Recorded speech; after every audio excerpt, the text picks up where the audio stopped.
It's been nearly a decade since I decided to invest some time on creating content for this channel. I mean, look at me back in 2016, and look at me right now. A lot has changed, I know. My passion towards creating content on YouTube has its ups and downs. It's been quite a downer during the pandemic, but as of late, that couldn't be further from the truth. All I need is a reboot and a brand new format to reignite my passion towards making new content, and short form content is all the buzz right now. Thank you, TikTok. This does not mean that I'm abandoning the full video form. In fact, if you're watching this, you're watching the full video. So just for fun, I want to let you in all you guys to the video and stream making process. Before we get through all of that, I just want to say this video is brought to you by all these wonderful people. You guys are fantastic. If you want to see your names among these legends, then check out the links down below. Just $1 and you have supported this channel immensely. Seriously, thank you so much. And now, let's get creating. Most of you guys who are familiar with this channel will know my video format, but for those of you who just tuned in, well, allow me to explain. This is all my YouTube content in a nutshell. I have vlogs and streams where I share my takes on anything I like,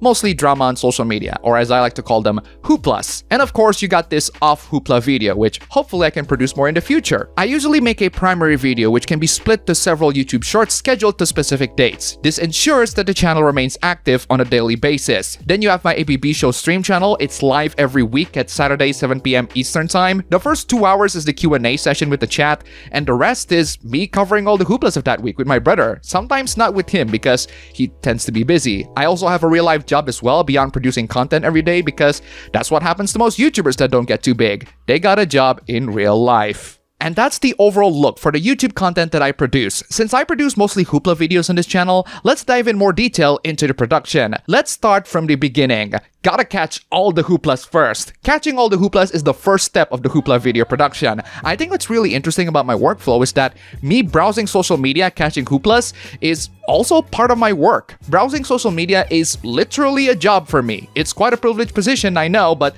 the browsing is the easy part. The hard part is the writing, which is why it's my favorite. I love writing, I love typing, and I am super flexible on this part. I can write on my phone, on my tablet, on a keyboard, on my laptop, and on a computer. I will always have ideas how to tackle the subject, and I note them when I got them. And because I'm a perfectionist on this, I change my writing way too many times. So this step could happen at any point. Huge shout out to everyone that has been sharing my hooplas to me. If you want to share a hoopla, check out my socials and my channel. And yes, I'm gathering hooplas like I'm trying to catch Pokemon and then having to write a report on them. But that's why I find it fun. The next step of the chain is not as fun as the writing, but it is a necessary step to do. And that is to put the hooplas into a video format. All videos require a good structure, and writing them on a script gives them a good structure to go on. That structure would allow me to visualize how a video would go. But in order to make that visualization a reality, I have to provide actual visuals, whether it be images or videos. I always put the images on PowerPoint first, save all the slides on JPEG,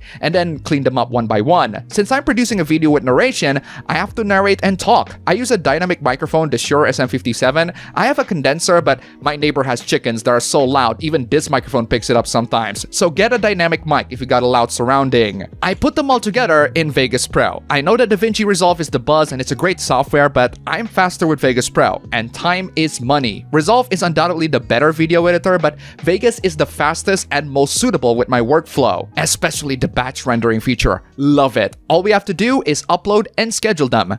Done. Now, I will always render one Hoopla video with several Hooplas short, but the Hoopla video is basically a bunch of Hoopla shorts being delivered in an HD format. That's why it's called Shorts HD. But here's a question that you guys might be asking. Why are the Hooplas on shorts? Well, my old workflow is to just drop 1 or 2 videos per week and be done with it, which is a classic YouTube way of doing things. However, times change. Thanks to the popularity of TikTok, every social media on the planet wants to bank on the vertical shorts video format, including YouTube, and I too have been enjoying them as well. Might as well get in with the times and make some. Another reason is, most of the hooplas that I discussed aren't worth spending more than a minute on, and even if there are hooplas worth covering more than a minute, I can still split them into easily digestible standalone chunks. The transition isn't always smooth, but they're there. And the final reason is because it's a stimulating writing exercise, figuring out how to talk about these topics in a short and easily digestible format so anyone can get a full summary of it in under a minute and move on with their lives. These shorts will stay because they are super fun to make, and if it's not fun, why bother? Yes, those are all the hooplas in video form and short form, but what about the hooplas in stream form? Let's talk about it. In case you missed it, I also stream, but I stream on my ABB show channel. I decided to make a separate channel because at the time, YouTube doesn't make the distinction between videos and streams, and apparently stream hurts the overall channel viewership. Some channels stream instantly by just turning on the camera and ramble a bunch of stuff. Others prepare their stream meticulously. ABB shows are one of those that you have to prepare meticulously. I already discussed about finding the hooplas and topics to discuss, but it's not just the topics I have to prepare beforehand. I have to prepare the stream thumbnail and make sure that it's the correct one. I also host the bingo game on stream, and I have to prepare the bingo winners and make sure that it's the correct bingo link. Then I prepare the sound effects and the music to play, and only then I can stream. So yeah, lots of preparations for my stream channel. Check it out to see the results.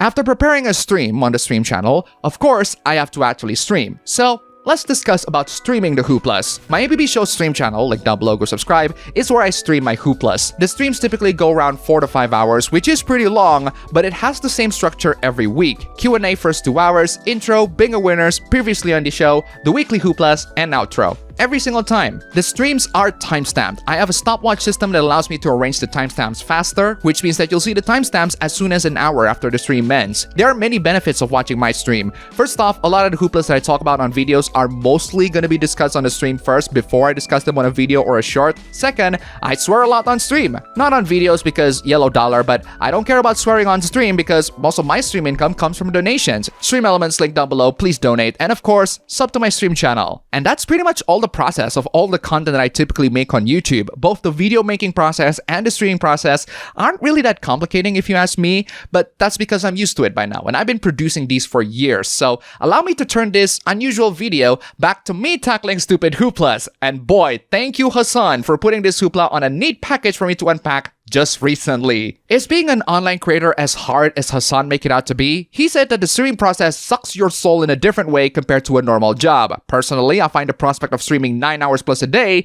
creatively bankrupt. I'm a creative person. I love writing and turning them into videos. Streaming 9 hours plus a day feels like a waste. And because of that, I actually sympathize with Hassan. I can see why doing something so creatively unfulfilling would drain his soul. I don't get about the social battery thing. I'm a huge introvert. I don't have a lot of friends. And even then, most people would rather be in Hassan's position than doing the normal jobs they're doing. I make videos, I stream, I also have a normal job, and I do most of the house chores. It's to the point where I don't have time to play games. Thankfully, working already makes me feel good. Most people do not get that privilege. And in that regard, Hassan really needs to check his privilege. Check out my channel production video, by the way. And that's all for the video today. Guys, thank you so much for watching. If you enjoyed this video, please don't forget to click the like button and subscribe for more. Don't forget to check out my stream channel, link down below. Go subscribe. Once again, thank you for watching, and I'll see you all next time.